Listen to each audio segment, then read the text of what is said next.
Li acerca de uma carta enviada por uma jovem universitária aos seus pais que dizia o seguinte: querido pai e mãe, desculpem não ter escrito há mais tempo. Infelizmente o meu computador foi destruído na noite em que houve um incêndio no dormitório. Já saí do hospital e os médicos dizem que possivelmente a minha vista vai voltar, mais cedo ou mais tarde. Um rapaz maravilhoso chamado Bill, que me salvou do incêndio, ofereceu-se para eu partilhar com ele o seu apartamento até o dormitório estar reconstruído. Ele vem de boas famílias, por isso não se surpreendem quando vos disser que vamos casar.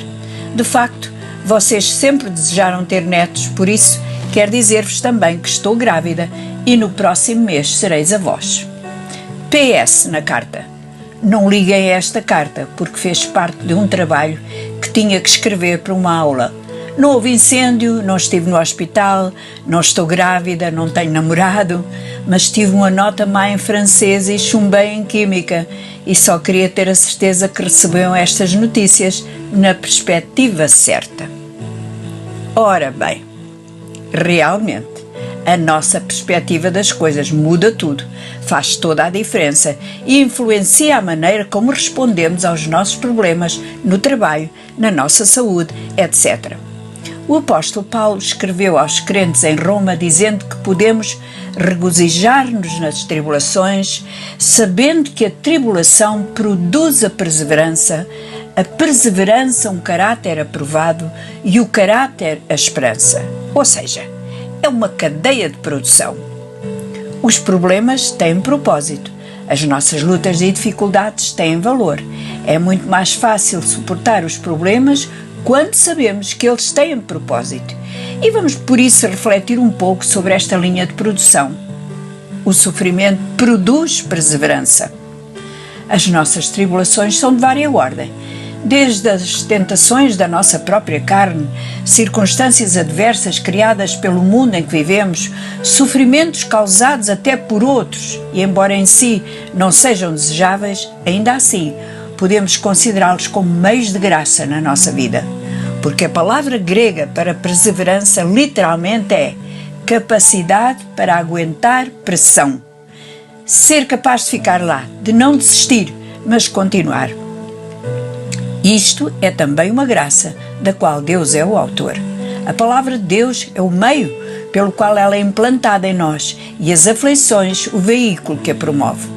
Quando atravessamos um momento difícil sem desistir, o nosso caráter e a nossa confiança são fortalecidos, capacitando-nos para aguentar mais pressão se ela vier no futuro.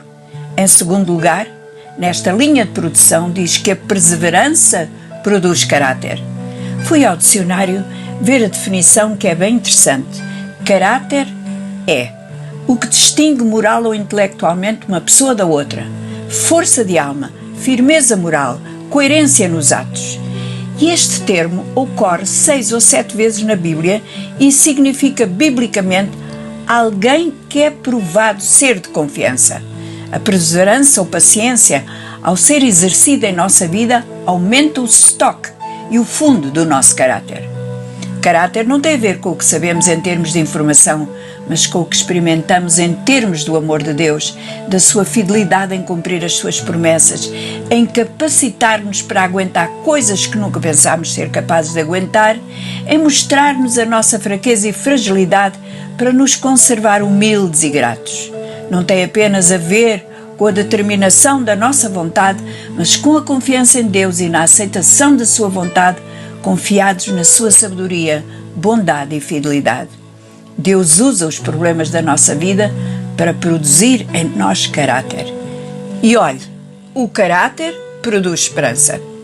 Lembra que na Bíblia a esperança não tem a ver com desejo isto ou desejo aquilo. Significa antes confiança no poder de Deus. Os problemas, em vez de destruírem a nossa esperança, aumentam a nossa esperança.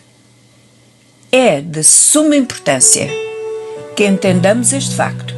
Há um propósito por detrás de cada problema, mas também é importante saber que eles não produzem automaticamente a perseverança, o caráter e a esperança.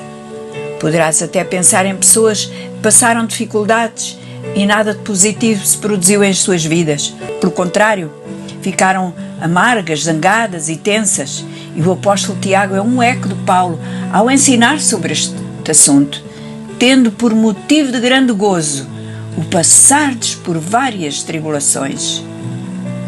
Não poderíamos falar em alegria ou gozo sem mencionar a carta que Paulo escreveu aos Filipenses.